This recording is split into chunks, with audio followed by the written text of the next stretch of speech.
Veja, da mesma maneira, isso não é uma amostragem suficiente. Isso não é uma amostragem. Qual seria, então, a característica e a metodologia do TCU, do CGU, para permitir quem nunca funcionou receber 30 vezes de repasse? Não, aí você não está melhorando a sua situação. Você está dizendo que você está irregular e ilegal e que vários outros tantos também estão. Boa noite, senhor presidente. Boa noite, testemunha, senhor Carlos. Quero começar dizendo que deputados do PT disseram que houve roubo por parte da Conafer durante o governo Bolsonaro. E deputados do PL disseram que houve roubo por parte da Conafer durante o governo Lula. E eu quero dizer que eu concordo com ambos. Feito esse preâmbulo, eu quero perguntar para o senhor Carlos, primeiro puxar um gancho interessante dessa última fala dele. Você disse que com a suspensão da Conafer e da CONTAG, outras associações estão aí crescendo 30 vezes e deveriam ser suspensas também. Que associações são essas? Que crescimento é esse? O que elas estão levando? A gente tem que chamar alguém aqui para investigar essas outras associações também? São as entidades de consignado. Quais são essas entidades? A mensalidade foi narrada aqui pela CGU, TCU, IPF, né?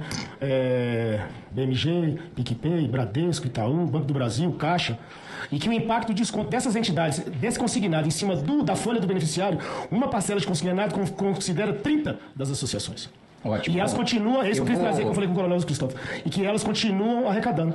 Eu vou então, eu sei que algumas dessas instituições já foram objetos de requerimento. Para aquelas instituições financeiras que ainda não foram, me comprometo aqui, eu acho que todos os representantes de todos os bancos que estejam envolvidos em desconto indevido para aposentados e pensionistas devem ser chamados aqui. Mesmo porque, presidente, eu já disse isso em outra oportunidade, mas nunca no microfone dessa CPMI, minha mãe foi vítima no golpe do consignado, ela é pensionista e sofreu esse tipo de desconto. Então, para além do interesse de defender a população, tenho interesse também de fazer justiça à minha própria mãe.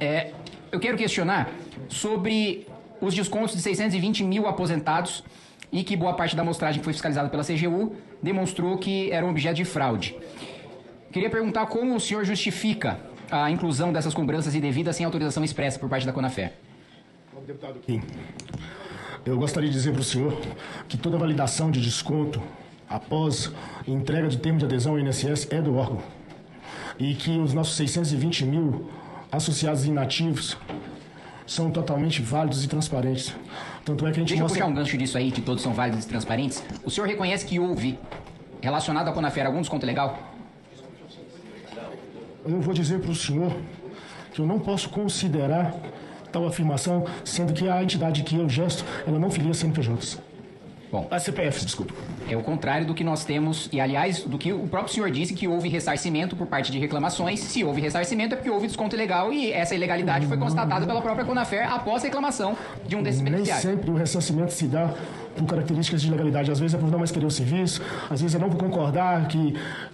Não houve nenhum pedido de ressarcimento em razão de ilegalidade? Ou nenhum ressarcimento foi concedido em razão de ilegalidade? Todo tipo de reclamação ou pedido de ressarcimento foi considerado pela essa entidade como válido e ressarcido.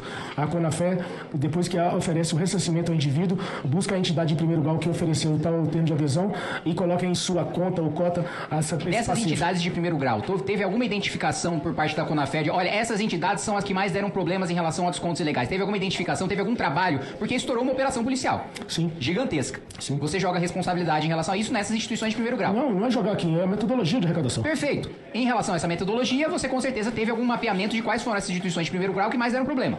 Certo? Certo. Quais foram? Olha aqui, a recorrência, é boa sua pergunta, maravilhosa. A recorrência se deu às entidades que mais usaram consignado. Das entidades que mais fizeram... porque talvez uma entidade de primeiro grau, ela não depende nem da federação, nem da confederação para ter uma relação com o banco. Mas quais foram essas instituições de primeiro grau que mais deram problema? Não posso dizer especificamente nomes, mas posso dizer que esse produto... Não, como não pode? Não tenho informações aqui. Não tem essa informação. Vou fornecer com objetividade. Mas posso dizer para o senhor que o que foi anotado, o que foi observado por essa gestão, onde sobre a ocorrência ou a incorrência, era a entidade de primeiro grau que as mesmas detinham de relacionamentos próprios e individuais com instituições financeiras de consignado. Eu acho que a informação fundamental para essa CPMI é trazer quais são essas instituições de primeiro grau, até para a gente questionar aqui. Estarei providenciando com maior investigação. Sobre a auditoria do INSS, que já foi citada aqui, de que 90% dos pedidos de exclusão de desconto que foram auditados, né, os beneficiários disseram que não tinham autorizado a cobrança, que nesse sentido o prejuízo foi de 45 milhões de reais. O senhor contesta de alguma maneira esses números da auditoria, dizendo que 90% deles foram irregulares? Contesto. Por quê?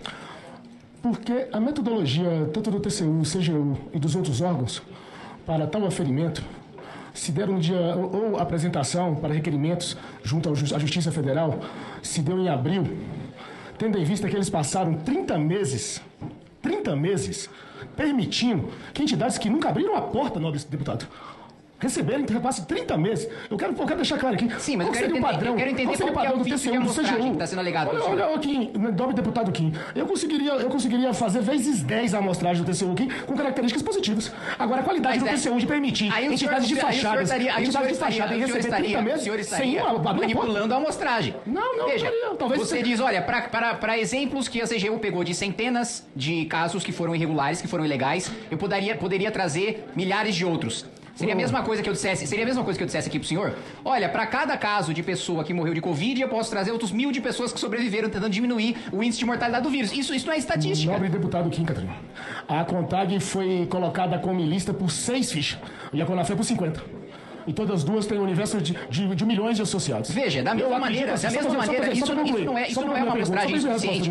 Isso não é uma amostragem. Qual seria, então, a característica e a metodologia do TCU, do CGU, para permitir quem nunca funcionou receber 30 vezes de repasse? Não, aí você não está melhorando a sua situação. Você está dizendo que você está irregular e ilegal e que vários outros tantos também estão. Você não está trincando, você está sujando os outros. Mas o que eu quero colocar é o seguinte, a argumentação em relação à amostragem é falaciosa, porque da mesma maneira, em pesquisa eleitoral, eu posso falar, olha, como eu posso dizer que tal candidato tem 49% das intenções de voto para presidente, se o Instituto entrevistou 2.000 pessoas e eu tenho 150 milhões de eleitores? É estatística. Da mesma maneira que foi feito pelo TCU, que foi feito pela CGU, eles fizeram uma amostragem de maneira randômica, como fazem em qualquer tipo de fiscalização, e constataram essas irregularidades. Agora, uma questão fundamental, que eu acho que é um ponto central das afirmações que você fez ao relator, é que foi feito o pagamento de 100 milhões de reais para aquela empresa, Santos. E quando o relator questionou, o senhor disse que não conhece o dono, que não sabia quem era o dono dessa empresa. O senhor ainda sustenta essa afirmação? Me reserva o direito constitucional de permanecer em silêncio. O senhor se reserva esse direito porque logo depois o senhor disse que ele é seu sócio. Então como que a CONAFE, sob a sua gestão com a caneta na sua mão, ela faz uma compra de 100 milhões de reais com uma pessoa, e aí o relator pergunta, você sabe quem é o dono dessa empresa? Aí você diz, não sei, porque o que me interessa são os insumos, o que me interessa são os serviços, o que me interessa são os produtos. Até aí, uma resposta duvidosa, porque assim, eu nunca geri uma empresa de 100 milhões de reais, mas eu imagino que se eu gerisse e eu comprasse 100 milhões de reais de alguém, de qualquer empresa que seja, eu conheceria o dono. Não só o dono, como boa parte da diretoria. Mas até aí ainda é possível, vamos dizer que você cometeu um erro excusável. Mas a partir daí a gente tem a revelação de que essa compra de 100 milhões de reais é do dono de uma empresa que é seu sócio. Então, peraí, você tem um sócio num negócio privado seu, e aí você diz que enquanto presidente da Conafer você pagou 100 milhões de reais para uma empresa que você dizia que não sabia o dono, mas o dono é seu sócio.